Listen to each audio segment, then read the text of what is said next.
And I remember even going to Borders, sitting on the floor with the Idiot's Guide to Starting a Small Business.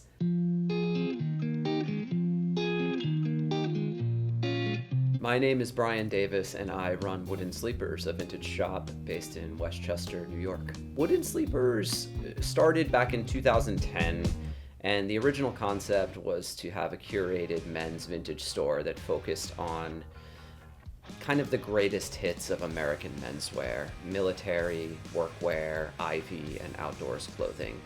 The decision to start Wooden Sleepers was really, I would say, around 2010. I had a job, I had a whole nother career, and I was just like looking for something fun to do. My girlfriend at the time, my wife now, she said, well, you love vintage men's clothing, why don't you start an online store for vintage menswear?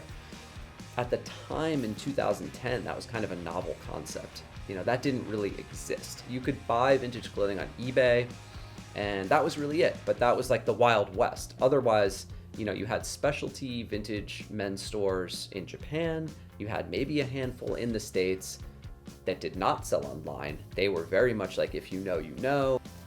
So this idea of taking like a tight, curated edit of vintage menswear and putting it online in 2010, you know, that was kind of a novel concept.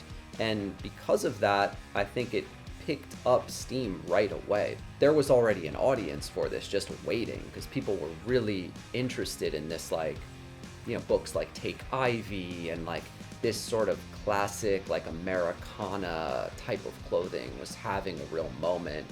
Not just in like the menswear community, but like in culture at large, I think. And yeah, we just caught a wave. The state of vintage right now is that it's more popular than ever. It has reached a fever pitch like I've never seen before. You've got everything from like hyper curated niche vintage stores like Wooden Sleepers, and then you've got massive stores the sizes of like supermarkets just selling inexpensive secondhand clothes from the last 10 years.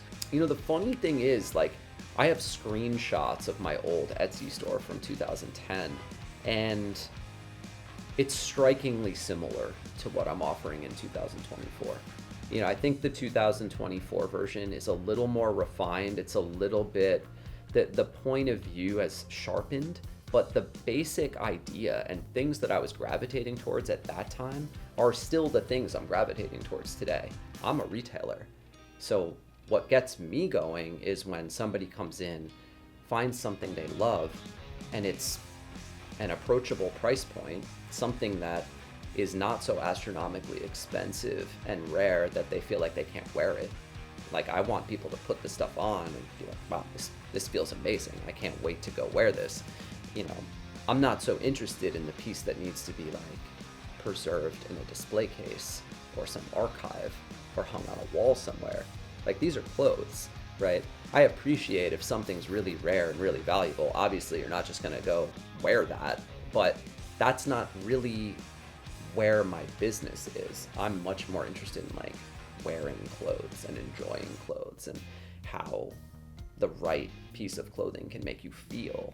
And I've always loved that. And that's what I feel like Wooden Sleepers' superpower is, right? Taking something that would otherwise be undervalued, underappreciated, wouldn't even get a second look, but providing it this context and saying, you know what, this is actually special and this is cool and here's why and here's how you can wear it.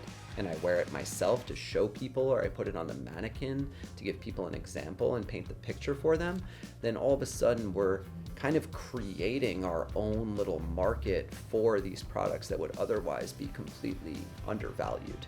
And I've never been like analytical about this stuff. It's all gut, it's all feeling, it's all emotion, right? Like, if I see something and it makes my heart speed up a little bit, that's the indicator. Like, if I really love it, if I want to wear it, if it's something that I think is really unique, really special, I'm going for it.